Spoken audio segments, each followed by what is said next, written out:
কেমন আছো? আমি হলাম শ্রীলেখা মিত্র নই দেব। তো বলেছিলাম রাখি স্পেশাল অনেকগুলো ব্লগ কিন্তু তোমাদের জন্য আসবে। তো এটা চলে এসেছে রাখি স্পেশাল 3 নম্বর ব্লগ। দেখতেই পাচ্ছ দাদা চলে এসেছে আমার বাড়িতে রাখি পড়তে, আর আমি কিন্তু প্লেটের মধ্যে মিষ্টি সাজিয়ে ওকে বসিয়ে দিয়েছিলাম খাটেতে, কারণ রাখি পরাবো তাই জন্য কিন্তু ওকে আসতে বলেছিলাম। আর ও এসেছিল, আর বৌমনি আর পুচকেরও আসার কথা ছিল, তবে দাদার একটা কাজ ছিল বলে ও বেরিয়ে যাবে, তাই জন্য আবার পরে আবার বৌমনি আর পুচকেকে নিয়ে আসার কথা আছে। তো দেখতেই পারছো যে আমি ওকে রাখি পরিয়ে দিয়েছি, তারপর কিন্তু প্রণামটাও ঠেকে নিয়েছি, তারপর মিষ্টিও খাইয়ে নিয়েছিলাম, আর তারপর কিন্তু গিফটটা হচ্ছে ম্যান্ডেটরি। হাট মজা করছি আর কি, বাট ভালো লাগে জানো তো এইসব ওকেশনগুলোতে যখন দাদারা গিফট দেয়, তো গিফট পেতে কিন্তু আমার দারুণ লাগে। আর তোমরা কারা কারা রাখি কিভাবে সেলিব্রেট করলে আর কখানা গিফট পেলে সেটাও কিন্তু কমেন্ট বক্সে অবশ্যই জানিও। তো দেখতেই পাচ্ছ গিফট পেয়ে কিন্তু আমি ভীষণ খুশি। তারপর গিফট আমি আনবক্সিংও করে ফেলছিলাম, তো সেটা নয়তো দেখাবো পরে যে কি গিফট পেলাম, তো সেটা আস্তে আস্তে তোমরা দেখতে পাবে। আর তারপর কিন্তু আমি চলে এসেছিলাম ডাইনিং টেবিলে, গিফটটাকে কী রকমভাবে কীভাবে কী করব সেটা কিন্তু আমি ওর থেকে দেখে নিচ্ছিলাম। আর তারপর কিন্তু দাদাও আমার গিফটটা আনবক্সিং করে দিয়েছিল, আর ওকে আমি একটা সিপার টাইপের একটা ব্যাপার দিয়েছিলাম যে যাতে ও আর কি হেলদি ড্রিঙ্ক ফিং অ্যান্ড অল এই সমস্ত কিছু কিন্তু রাখতে পারে। আর ইতিমধ্যে সৌনক কিন্তু চলে গেছে আমার বাড়িতে আমার ঠাম্মার থেকে রাখি পরতে, আর ঠাম্মা দেখছো ওকে কিন্তু রাখি পরিয়ে দিচ্ছিল, অনেক চেষ্টা করছিল ভালো করে গিফট মারার, কিন্তু একদমই দিতে পারছিল না।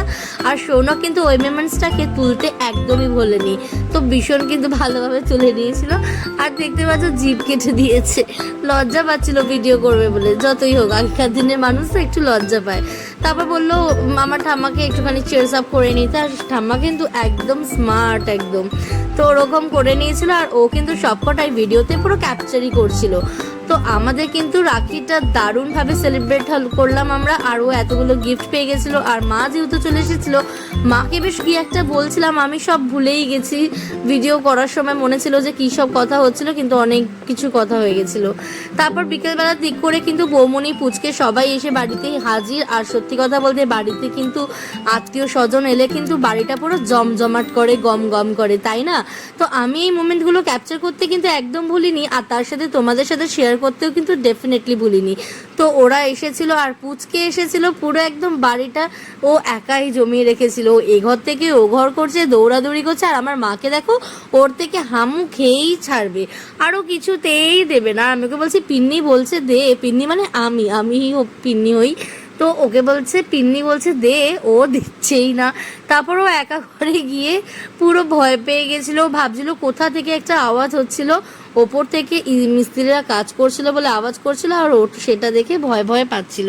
তো তারপর দাদাকে খেতে দিয়ে দিয়েছিলাম, ও একদমই খুব টায়ার্ড হয়ে গেছিলো, একটু ঘুমিয়ে নিয়েছিল। তারপর খাওয়া দাওয়া করে আড্ডা মেরে কিন্তু বাড়ি চলে গেছিলো। আর তারপর আমরা যেহেতু রাখির দিন সকালবেলা একটু পুজো করে নিয়েছিলাম, ছোট্ট করে ঘরোয়া পুজো, তো আমরা সবাইকে একটু প্রসাদ দিতে বেরিয়ে পড়েছিলাম আমার শ্বশুর বাড়িতে, মানে মুক্তারাম বাবু স্ট্রিটের শ্বশুর বাড়িতে যারা থাকে সবাইকে পুজো প্রসাদ দিতে গেছিলাম। টাটা।